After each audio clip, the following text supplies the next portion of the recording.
Hi, this is Lenny Kaiser with clearancejobs.com, and welcome to this episode of Security Clearance and Security on Federal News Network. Today, I am very excited to be talking with Sabra Horne. She is the Entrepreneur in Residence, which is one of my new favorite titles at BMNT.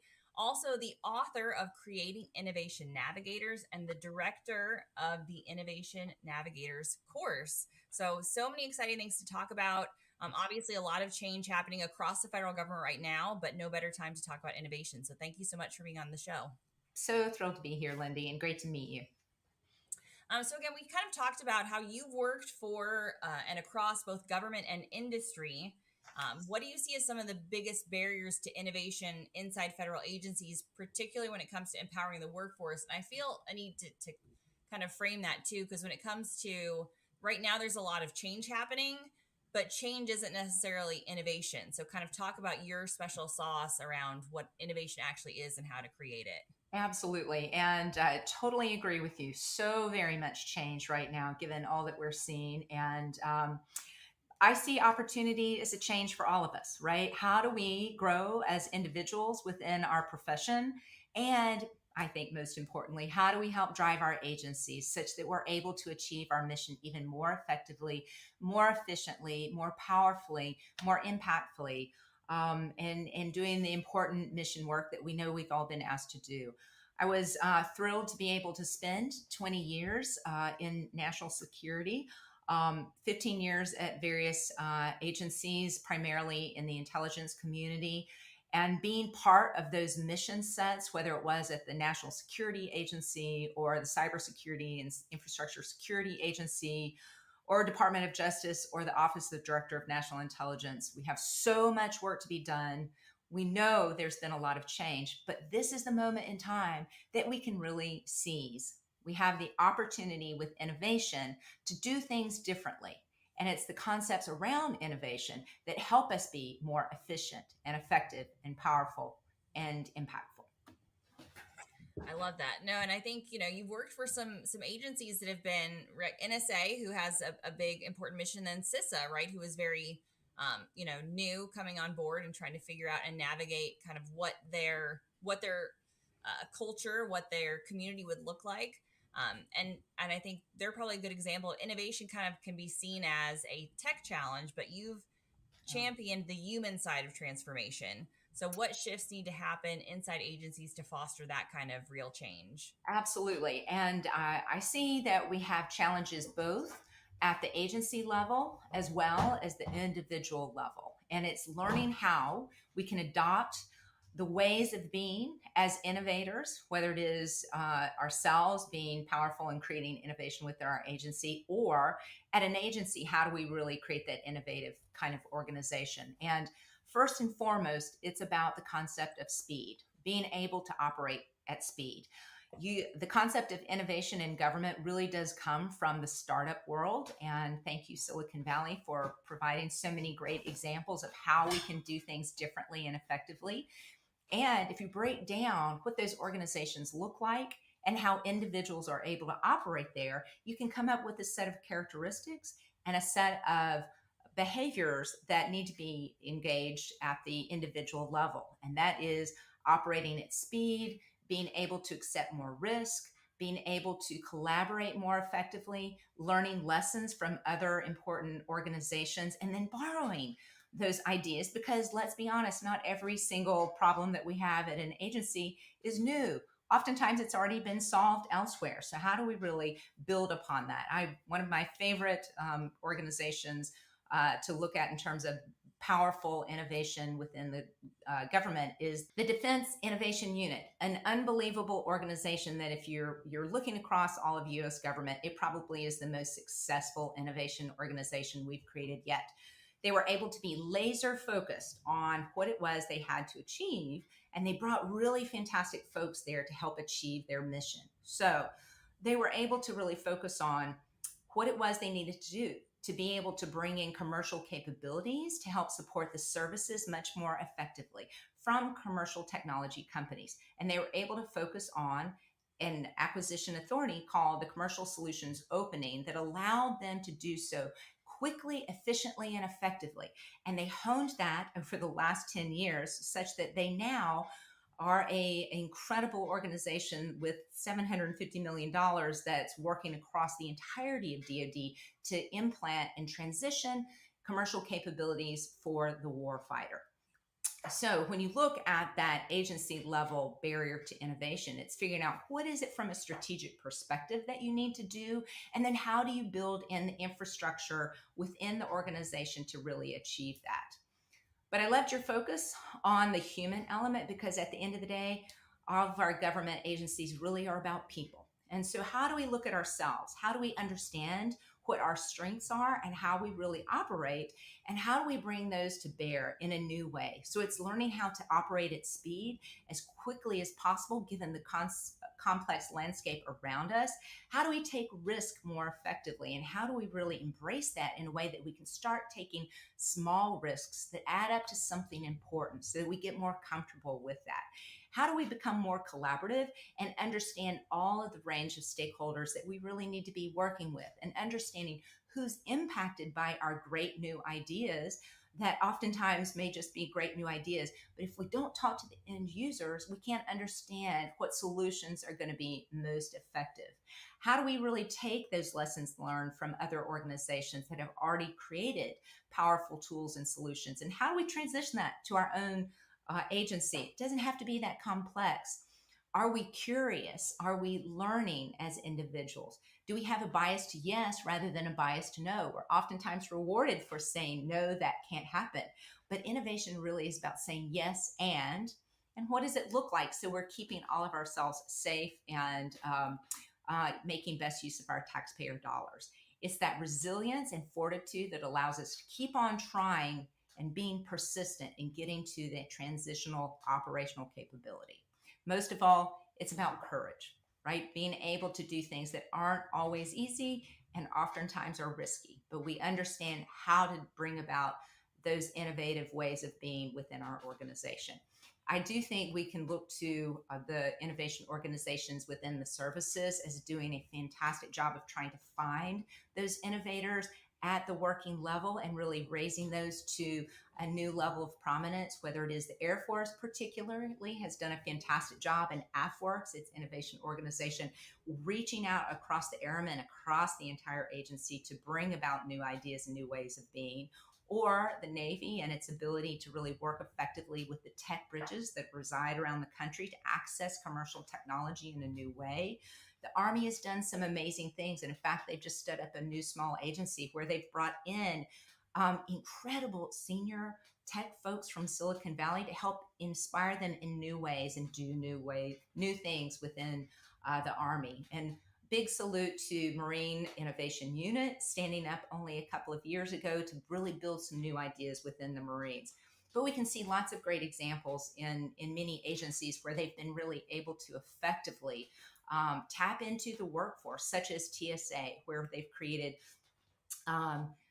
basically innovation labs within 80 airports across the country to really find out what's taking place at the ground level and to bring those capabilities that are innovative to not only operational capability within those airports, but then to transition them across the entirety of the agency. Wow, like there's a lot to unpack there, right? A lot of great takeaways. I think there's a couple things. Folks might be surprised to hear you talking about speed and Huge, courage and huge. saying yes Yes. on in the federal government. So I think that's fantastic. But that sounds like, so in your experience, the government is capable of this, right? Of all of those things. 100%. It's amazing to see these transitions take place when people are focused on these ways of operating. They bring together like minded people who are able to really create these ways of operating, and they're able to run much more effectively and quickly together. I salute the Defense Logistics Agency. We've had the opportunity to take my course, the Innovation Navigators course, which is a 3.5-day agency focused workshop where we bring together 25 of their senior leaders to really figure out what do we need to do and how do we need to operate as innovators to get some amazing things accomplished quickly and effectively. The DLA, for instance, now has had 6 of these classes plus another 4 to come this year. They've made tremendous change in terms of changing the ethos within the organization such that people are much more effective at recognizing what's a problem within this agency. How do we prioritize those problems? What's a process that we can use to bring those problems to solutions? Who do we need to talk to, and how do we need to really ensure that we've had broad understanding across the agency so we can really ensure this is the right solution we're going to make happen? And most excitingly, you can see that change within the people themselves, where they come together with other folks who've already understood these concepts, and together they can move much more effectively and efficiently. Yeah, well, that ties really well into my next question because I want to talk about entrepreneurs. So, those who are driving innovation from within. You've talked about that and probably spoken and written about it. What advice do you have to government employees, maybe who are even listening to this now and thinking, "Wow, everything you're saying is really exciting. How can I be my own change agent within what might seem like a bureaucratic environment?" Recognize that the moment is now. We've all been provided an opportunity to run forward in new ways. We've been challenged to really rise to the occasion of recognizing that we've had a lot of folks depart the federal government recently. They've retired. We've had the consolidation of a number of organizations within our agencies, which provides us an opportunity to rethink, okay, now what do we do? Where do we go from here? So now is the time. And I would say each and every individual, look at your own role within your organization and really understand who you are, what strengths you bring to that position, what you can do in terms of being an innovator and in bringing those characteristics to bear. Do you operate with speed? Can you operate with speed? Are you collaborative? Are you communicative? Are you flexible and fluid? And can you learn from others? How do you find like-minded people to bring them together to accomplish important things for the mission? Once you know your strengths, you can recognize your weaknesses as well. And oftentimes, right, building upon our weaknesses or finding people who can shore up those weaknesses is powerful for the organization. But at the end of the day, it's about bringing all these folks together to really make some powerful things happen for mission. It's about speed, it's about flexibility, fluidity, but the time is now. Yeah, so you've talked a little bit about, some of the work you've done and some of the folks in federal agencies who are getting this right. So DLA, the Marine Corps. What are some other agencies where you've seen federal agencies get innovation right? And maybe a few like examples or success stories where leadership and the workforce were really aligned to make that kind of change possible. Absolutely. I can't highlight DIU enough. They've really got so laser focused and really over 10 years just drove so quickly. However, it's interesting to see right now, there's a huge interest in how do we really move forward acquisitions within our federal agencies at a completely different level. And you can first and foremost look at the revolutionary FAR overhaul, which is taking place between the GSA as well as NASA and DoD to reformulate what the federal acquisition rules look like. And they are producing actually in real time. You can go to their website and find new submissions of the actual FAR regulations to help us do things much more quickly. However, in the last several years, there have been agencies that have focused on how might we do acquisitions in a different and new way. So I'm first going to salute DHS's PIL, the procurement innovation lead. They were absolutely revolutionary, probably about 2017, in creating new ways of utilizing the FAR, as well as all of the other transactional authorities, OTAs, that DHS had been given to really drive all of the 8 component agencies at DHS and being creative and utilizing those authorities quickly, effectively, and efficiently. They were foundational in really being able to train their workforce and bring forward some fantastic examples over and over. Actually, I will then salute the NASA Acquisition Innovation Lab, which used the pill as a model for its stand up as well. So, NASA, salute to them and their chief procurement officer, and really being able to reconceptualize how do we get after these important authorities and do this as quickly and as efficiently as possible. So, it's wonderful to see. Also, the Defense Acquisition University several years ago created a model as to how they can help train all of the acquisition officials, contracting officers across DoD. How did we really bring about innovation in a new way within DoD? So I think they've set some great examples, and people have leaned in to really figure out we've got a lot of things on the books. Now let's just use them much more efficiently and effectively. No, I love that, and I think that brought up a point that you made earlier of how you don't have to always be, the idea creator, right? There's a lot of Absolutely.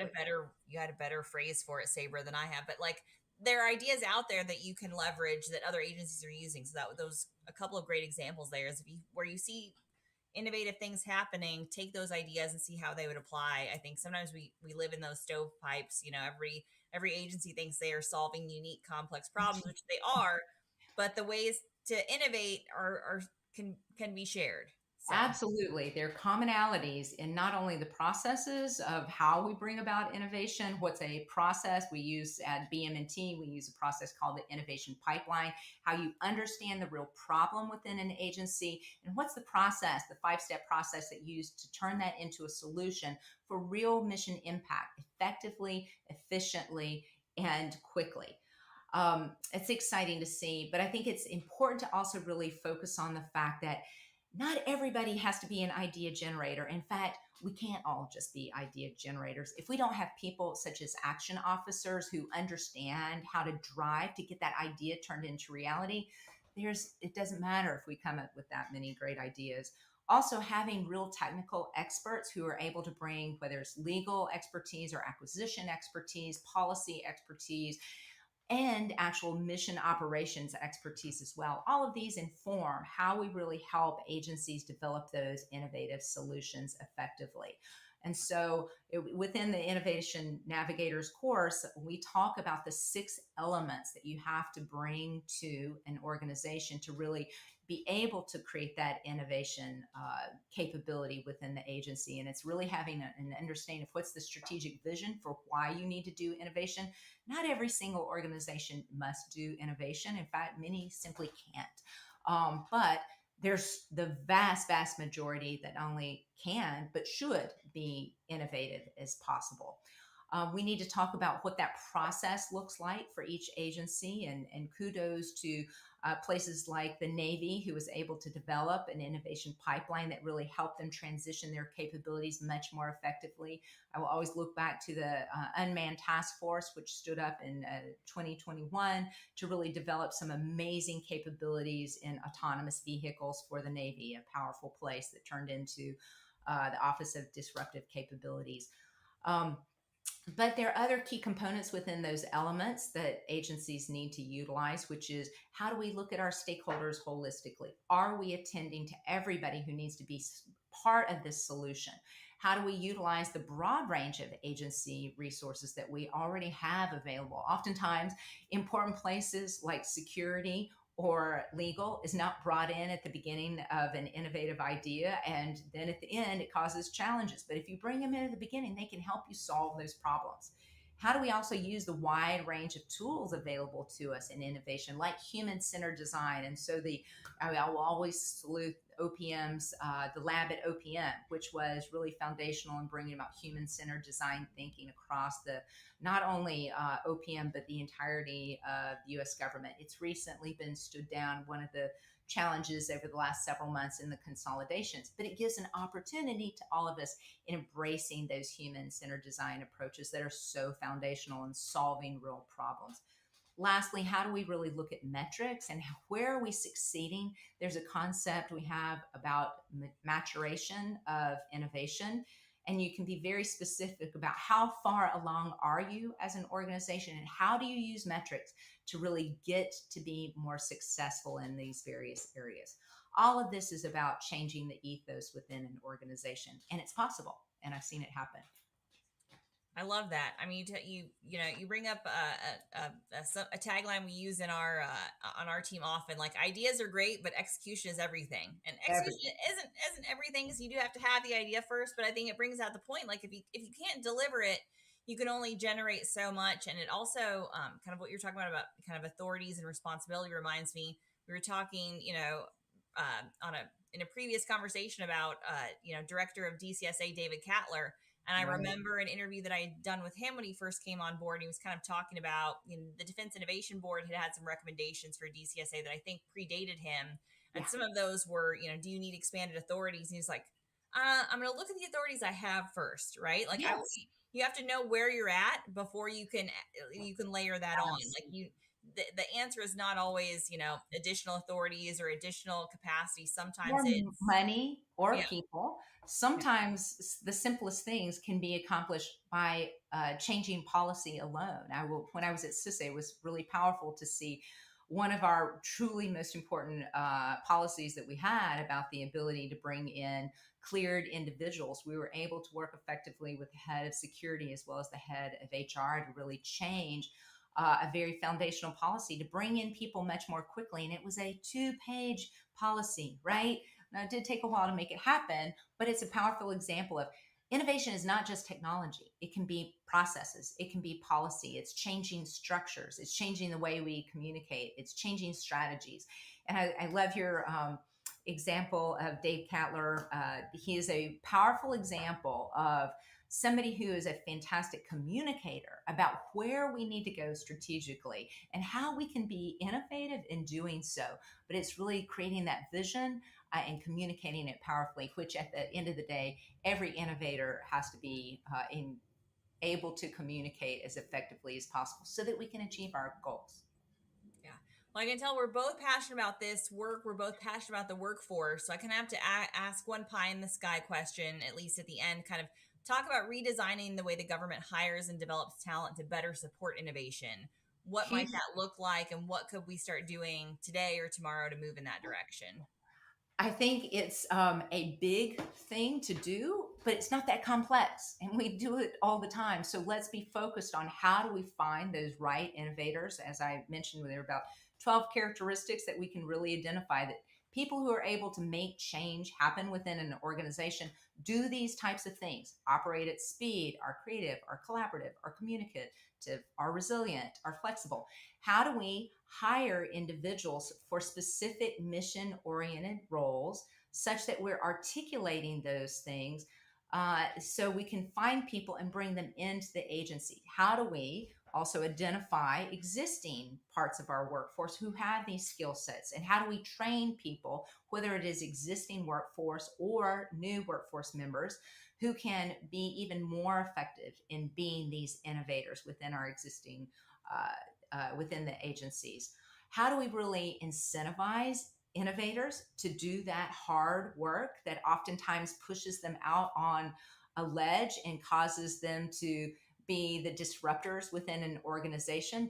They don't always make the entire uh, agency happy because they're trying to do things that are difficult and challenging sometimes. So, how do we really identify what that incentive looks like so that people feel like they can take jobs where they can be risk takers and innovators? And most importantly, how do we reward the people for taking on those risks and being innovators? Oftentimes, those people who do that tough work that moves an organization forward are not rewarded for those behaviors. So, how do we be specific about hiring, finding, identifying, training, incentivizing, and rewarding people? I love it. Thank you so much again for taking the time to chat. I feel like I could talk. We're gonna have to have a follow on and talk We more. will. I do think this is an important conversation for the government to have right now. I think Huge. we've again talked before. We are both kind of eternal optimists, and I feel like this is an inflection point for innovators to come Indeed. to the table. If you are in a government agency, don't be discouraged, don't be disparaged. Like, there are opportunities, there are folks in these agencies looking to innovate. So if you're raising your hand in that direction, Right. check out the Creating Innovation Navigators book by Sabra Horne and check it out. And maybe, hire an entrepreneur in residence for your office, because I think there's a lot of benefit to bringing innovation to the table right now, and we need good partners to do it. The time is now. Make it happen. Amazing. Thank you so much. Thanks.